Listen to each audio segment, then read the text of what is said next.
Assalamualaikum warahmatullahi wabarakatuh. Kami dari kelompok 13 akan mempresentasikan hasil diskusi kami dengan tema unsur kemanusiaan cinta kasih yang disusun oleh saya Harisma Devi Noviana dengan nomor NIM 202042444015 dengan teman Saya Yulia Rahmawati Purnamasari Sukrisno dengan NIM 202042444011. Saya Sylvia Rizky Ahyana dengan NIM 202042414048.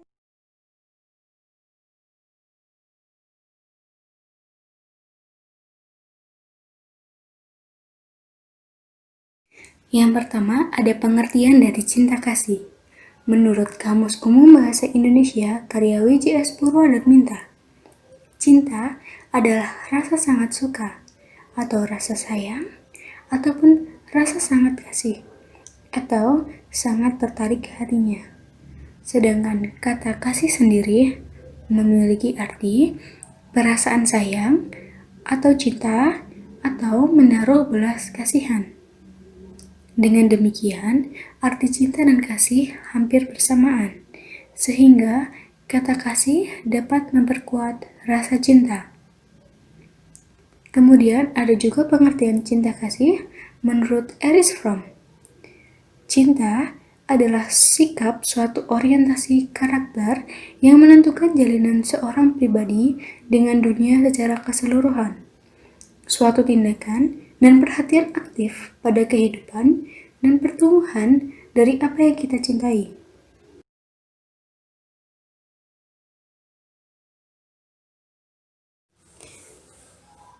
Erikson juga mengatakan bahwa cinta merupakan suatu seni dengan syarat yang pertama, perlu pengetahuan dan latihan.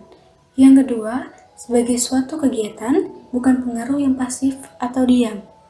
Yang ketiga, salah satu esensinya adalah adanya kreativitas, terutama dalam memberi, bukan hanya menerima. Yang keempat, mempunyai pengertian dengan konstruk lain, misalnya kasih sayang, kemesraan, belas kasih, dan pemujaan.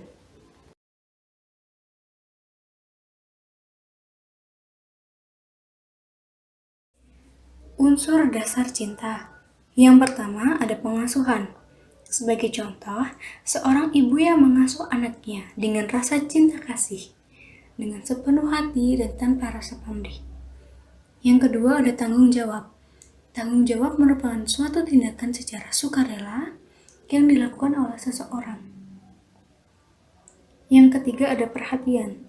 Memiliki arti bahwa pribadi lain itu hendaknya berkembang dan membuka diri sebagaimana adanya. Yang keempat, ada pengenalan. Merupakan keinginan individu atau manusia untuk mengetahui dirinya sendiri atau rahasia manusia lain.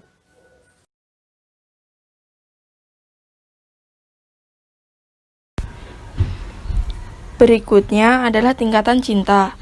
Tingkatan cinta terbagi menjadi 3 tingkatan. Yang pertama, cinta tingkat tertinggi adalah cinta kepada Allah.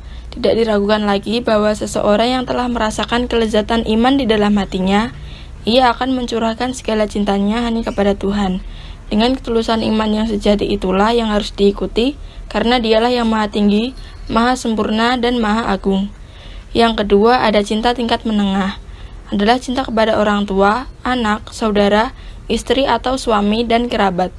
Hakikat cinta menengah adalah suatu energi yang datang dari perasaan hati dan jiwa. Ia timbul dari perasaan seseorang yang dicintainya, akidah, keluarga, kerabatan, atau persahabatan. Yang ketiga ada cinta tingkat terendah, adalah cinta yang lebih mengutamakan cinta keluarga, kerabat, harta, dan tempat tinggal. Cinta tingkat terendah adalah cinta yang paling keji, hina, dan merusak rasa kemanusiaan. Bentuk cinta terendah beragam, contohnya cinta kepada Tauhud. Tauhud adalah setan atau sesuatu yang disembah selain Tuhan.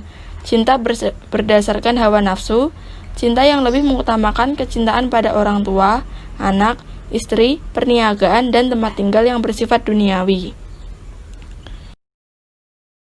Macam-macam cinta. Yang pertama adalah cinta diri. Cinta diri erat kaitannya dengan dorongan menjaga diri sendiri untuk tetap hidup. Ia mencintai sesuatu yang membuat dirinya menjadi lebih baik, dan sebaliknya dia akan membenci sesuatu yang membuat dirinya menjadi sedih. Contoh dari cinta diri adalah mencintai diri sendiri dengan menerima segala kekurangan dan kelebihan yang ada pada diri sendiri. Yang kedua adalah cinta kepada sesama manusia. Al-Quran juga menyerukan kepada orang-orang yang beriman agar saling cinta mencintai seperti cinta mereka terhadap diri sendiri. Contoh dari cinta kepada sesama manusia adalah dengan mencintai orang lain seperti diri kita mencintai diri sendiri tanpa membedakan ras, golongan, ataupun agama. Yang ketiga adalah cinta seksual. Cinta erat kaitannya dengan dorongan seksual, sebab ialah yang bekerja dalam melestarikan kasih sayang, keserasian, dan kerjasama antara suami dan istri. Ia merupakan faktor primer bagi kelangsungan hidup keluarga. Contoh dari cinta seksual adalah cinta yang didasarkan pada hawa nafsu bukan dari ketulusan. Yang keempat adalah cinta kebapakan. Biasanya cinta kebapakan nampak dari perhatian seorang bapak pada anak-anaknya melalui asuhan, nasihat, dan pengarahan yang diberikannya kepada mereka demi kebaikan dan kepentingan mereka sendiri. Contoh dari cinta kebapakan adalah seorang ayah yang bekerja demi membiayai kebutuhan hidup anaknya. Yang kelima adalah cinta kepada Tuhan. Puncak cinta manusia yang paling bening, jernih, dan spiritual ialah cintanya kepada Tuhan dan kerinduannya kepadanya. Contoh dari cinta kepada Tuhan ialah dengan menunaikan sholat, berzikir, dan berdoa kepadanya. Yang keenam adalah cinta kepada Rasul. Seorang mukmin yang benar-benar beriman dengan sepenuh hati akan mencintai Rasulullah yang telah membawa kemanusiaan dari kekelaman kesesatan menuju cahaya petunjuk. Contoh dari cinta kepada Rasul ialah dengan menjalankan sunnahnya dan menaati ajarannya. Selanjutnya adalah kasih sayang. Kasih sayang menurut Kamus Umum Bahasa Indonesia adalah perasaan sayang, perasaan cinta, atau perasaan suka kepada seseorang. Dalam kehidupan berumah tangga, kasih sayang merupakan kunci kebahagiaan. Kasih sayang ini merupakan pertumbuhan dari cinta. Percintaan muda-mudi pria wanita bila diakhiri dengan perkawinan, maka di dalam berumah tangga keluarga muda bersifat kasih mengasihi atau saling menumpahkan kasih sayang.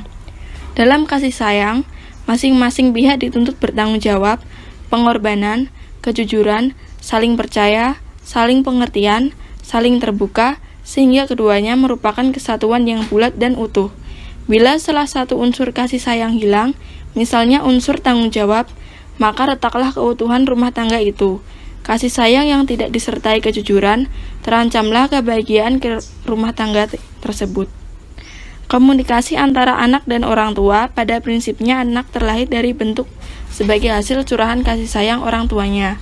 Pengembangan watak anak dan selanjutnya tidak boleh lepas dari kasih sayang dan perhatian orang tua. Suatu hubungan yang harmonis akan terjadi bila hal itu terjadi secara timbal balik antara orang tua dan anak. Bentuk cinta kasih. Pertama, cinta kasih antara orang tua dan anak. Contohnya, orang tua yang memenuhi kebutuhan anaknya. 2. Cinta kasih antara laki-laki dan perempuan. Dengan contoh, seorang laki-laki yang memiliki kepedulian terhadap seorang wanita dengan sikap baik, lemah lembut, sopan. 3. Cinta kasih antara manusia. Contoh, seorang teman berkunjung ke rumah temannya yang sedang sakit. 4. Cinta kasih antara manusia dan Tuhan. Contohnya, seseorang saat beribadah menuruti perintah Tuhan dengan taat serta menghindari larangannya. 5. Cinta kasih manusia terhadap lingkungan. Apabila seseorang membuat halaman yang indah, memelihara pekarangan, tidak menebang kayu, itu termasuk cinta kasih pada lingkungan hidupnya. Pemujaan berasal dari kata puja yang berarti penghormatan ataupun tempat memuja kepada dewa ataupun berhala. Setelah itu, dalam perkembangannya, pujaan diperuntukkan kepada orang yang dicintai, pahlawan, serta Tuhan yang Maha Esa. Pemujaan kepada Tuhan merupakan perwujudan cinta manusia kepada Tuhan, sebab ialah inti, nilai, serta arti dari kehidupan yang sesungguhnya. Metode pemujaan dalam kehidupan manusia ada bermacam perbandingan cocok dengan ajaran agama, keyakinan, keadaan, serta suasana. Tempat pemujaan ialah tempat berkomunikasi manusia dengan Tuhan. Gambar tersebut adalah contoh pemujaan dari suku Dayak.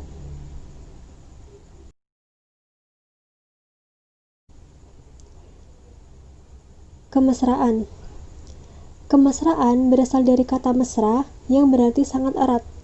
Mesra pula bisa bermaksud bagaikan suatu proses ikatan yang erat. Secara istilah, kemesraan bisa dimaksud bagaikan suatu kondisi di mana kita mempunyai ikatan yang sangat erat kepada seseorang, serta kita merasa sangat nyaman apabila di dekatnya. Contoh kemesraan antara lain terdapat pasangan kekasih yang memposting fotonya di media sosial.